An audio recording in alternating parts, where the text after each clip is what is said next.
Okay, I'm Bob Cooper, and we have Wally Yoho today, and he is a retired shop teacher. And he came into the shop the other day.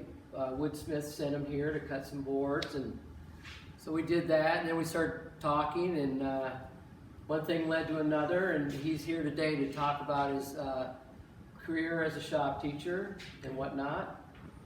And so you want to share a few things, Wally? I can share a few things. When I first started my college education, I really wanted to be a CPA. Oh, okay. But my grandfather was a carpenter. Uh-huh. And then as I looked, I didn't want to sit behind the bench or in a chair and be a bean counter. So what I did is transferred to industrial technology, which a lot of people say that's a shop teacher. And for 35 years, I've been nothing but rewarded many times by my students calling me, and some of them can't even call me by Wally anymore. They won't call me by Wally. They call me by Mr. Yoho. And that is something that I've broke a lot of them from to make me call me Wally. And I graduated from Westmar College in '66 and went to work in Ponca, Nebraska for approximately $900 a year. Wow. With coaching and bus driving, besides, it brought me up to about $2,000. Oh, wow. So then I was there for about 2 years as industrial arts. I developed their program and restated their program. I did a lot of work with the townspeople, and we developed a good program. And then I moved on to Walt Hill, Nebraska for another 2 years in the Indian reservation, the Winnebago Indians, and learned a little bit about what life is all about with the people that actually were the first here in the Americas. So then I moved back to Iowa, which is my home state, and therefore it's important to let you know that I moved to Menlo, Iowa.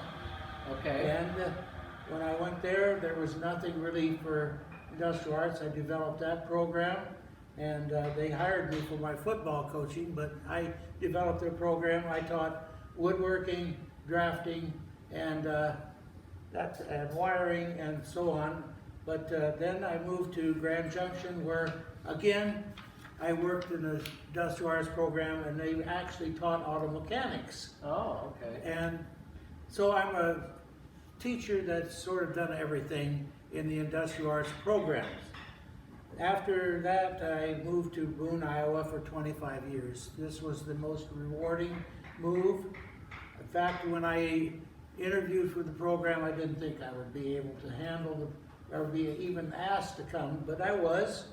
And there's a few things I can't say on this way I was handled, because I was a person that called a spade a spade. Okay. And if you understand what that means, I didn't hold back, and I taught there for 25. My first assignment was woodworking. Okay. Wood 1 and Wood 2, which I had 135 students. Oh, wow. 135 students, and we did approximately from what's the woodworking shop, that woodworking here in Des Moines, that's no longer here, but anyhow, I bought $15,000 worth of hardwoods from them every year for about 6 years. Paxton Lumber. Paxton Lumber. And we made all kinds of stuff. We made all kinds of furniture, all kinds of grandfather clocks, we made a hydroplane and a catamaran. Oh, neat. And so it was a very enjoyable time, but my whole emphasis today is to say, bring the trades back. Bring them back, because there are students that are looking to be productive. And I might want to say that the students I got in my classes were the first people that could work with their hands. They didn't do much as far as memorizing stuff.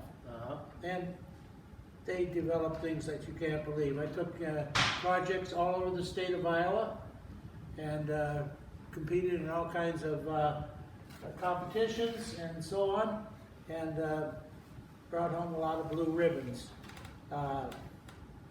Industrial tech in the state of Iowa is a lost art. There are some still in the bigger schools. Johnston Community School is one of them that I know of, and so is East High. Okay. And therefore, I developed a program that was basically solid in making students be proud of what they could do. If the students aren't proud of what they can do, they're not going to do much. Yeah. And when they came to my program, I treated them like human beings. I made sure that they understood that what they made was what they made. Yeah. I didn't make it. And they were very proud of their products. In my term at Boone High School, I was president of the Industrial Technology Program of Iowa for 2 years, and then other things. I did also when Boone, we did a school to work program. Remember the school to work programs? Yeah. I did a school to work program with Acme Printing. Okay. In which he did set up my whole printing outfit to the tune of almost $130,000. Wow.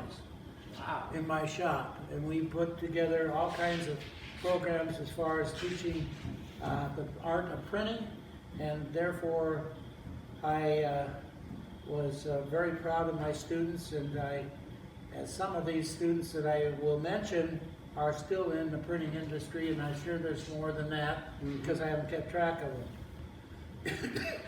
But the technology programs for this year, for the years that are in the process of coming up, we've got to get more technical, skilled labor.